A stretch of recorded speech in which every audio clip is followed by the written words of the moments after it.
I woke up feeling off, like something had shifted in the night. There was a strange metallic scent and the air sharp cold. Then came the real shock.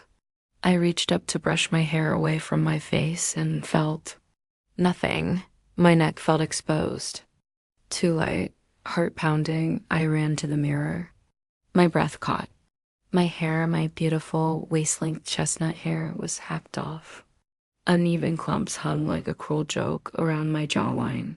On the dresser sat a pair of old scissors, a kind my mom used for coupons, and a sticky note in her familiar handwriting. You'll still look fine. Focus on your speech for Hannah's big day. Mom, I couldn't breathe. The strands of my hair were still on my pillow, like the remains of something sacred. That wedding was supposed to be my one moment to stand tall in a navy silk dress I bought with my own salary, finally seen, finally heard. And now, I look like the aftermath of someone else's tantrum. When I walked into the kitchen, my dad didn't even blink. Oh, good. You're up, he said, spooning cereal. Less hair makes your face less distracting. It's Hannah's day, remember? My mother sipped her coffee, her voice calm. Let her shine. You don't need to stand out. Like I was trying to steal the sun just by existing. That's what it had always been. Hannah got violin lessons and Paris trips. I got hand-me-downs and lectures on gratitude. She got applause, I got invisibility.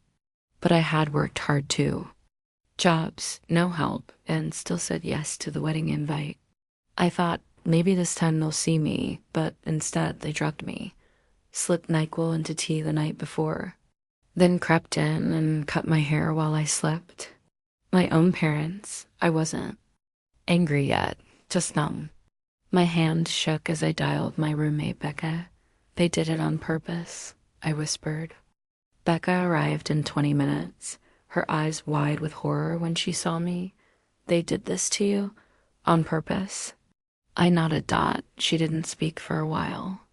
Then she sat down, pulled out her phone and said, okay, we're not going to the wedding. Like this, we're doing something better. At first, I just wanted to disappear, not be seen, but Becca had other plans. She helped me dig up voice memos, old recordings I had made from my therapist. My mom calling me a distraction when I posted a photo. My dad saying, pretty girls ruin weddings. We listened together and a pattern emerged. This wasn't just pettiness. It was cruelty. Consistent, deliberate cruelty. And Becca said, there's a way to make them listen. I didn't sleep that night. Becca evened out my hacked hair into a sleek bowl bob. You look like a woman about to expose a family, she whispered. I rehearsed what I'd say.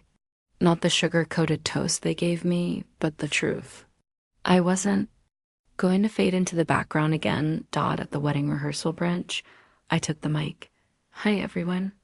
I know I'm not the favorite daughter. That's never been a secret.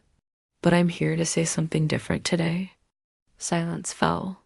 I want to talk about what happens behind the smiling family portraits. About being drugged so you sleep through sabotage. About being cut down, literally, so someone else can shine. Gasps filled the room. My dad stood. Enough. He barked, but I wasn't finished. I played the recording. My mom's voice. She thinks she looked better than Hannah. We'll fix that, my dad's chuckle. Girls like her need reminders. The room was ice. Security escorted me out before dessert. My mother shouted, "You ruined everything." My father stormed after her. My sister cried not for me, but for her ruined photos. I didn't fight. I didn't scream. I simply walked out. That night, Becca uploaded the full video online. Captioned it, "This is what happens when you weaponize family." I went to bed unsure. Had I gone too far? Was the truth too much? By morning, the video had exploded. Millions of views. TikTokers reenacted my speech. Celebrities reposted it. Comments flooded in people who had never met me saying, "You said what I never could." And I realized I hadn't ruined anything. I had simply told the truth. Finally, fully. 1 week later, I got an email from a wedding magazine editor. Your story isn't just brave, it's important. We'd like to feature you, a photo shoot, a full article. What do you think about the title? The Uninvited Sister Who Stole the Show? I stared at the screen, disbelieving. Me? Featured? I said yes. The photo shoot was surreal. Elegant gowns, soft lights. A makeup artist who said, let's make the bob even sharper. It suits your power. I wasn't posing for anyone's approval anymore. This was my story now. And it shimmered louder than shame. 3 months passed, not a word from my family, no apology, no excuses, but I didn't need them anymore. The world had already turned its eyes on them.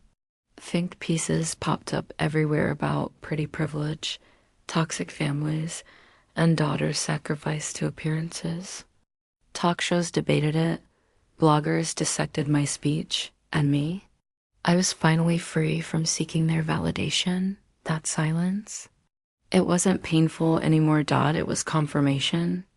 Then came the email that would change everything. Cynthia Ray, CEO of a high-end fashion brand that redefined damaged reputations through storytelling.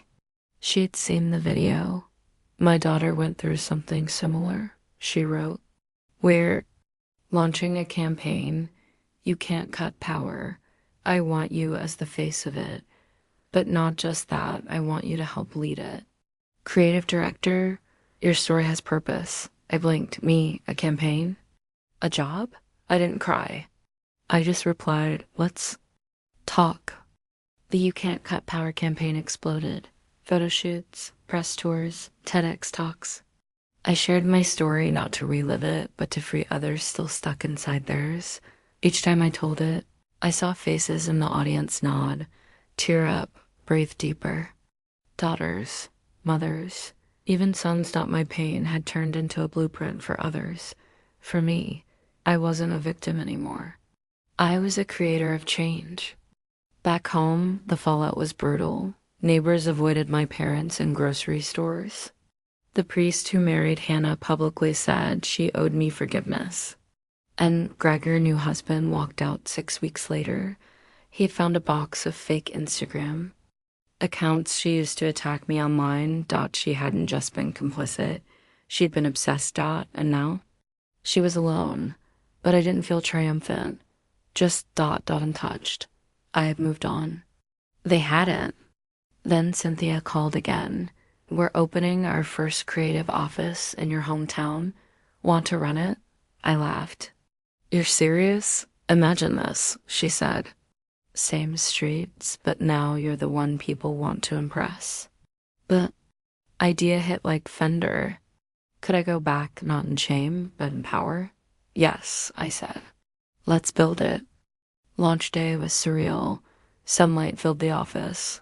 Press lined the entrance. Survivors, artists, young interns, all ready to rewrite their own narratives. Old classmates walked in with resumes, hopeful.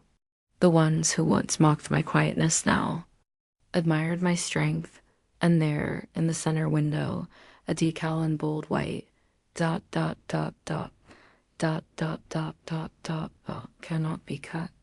Then they walked in. My parents, uninvited. My mother wore huge sunglasses. My dad looked aged more than just years.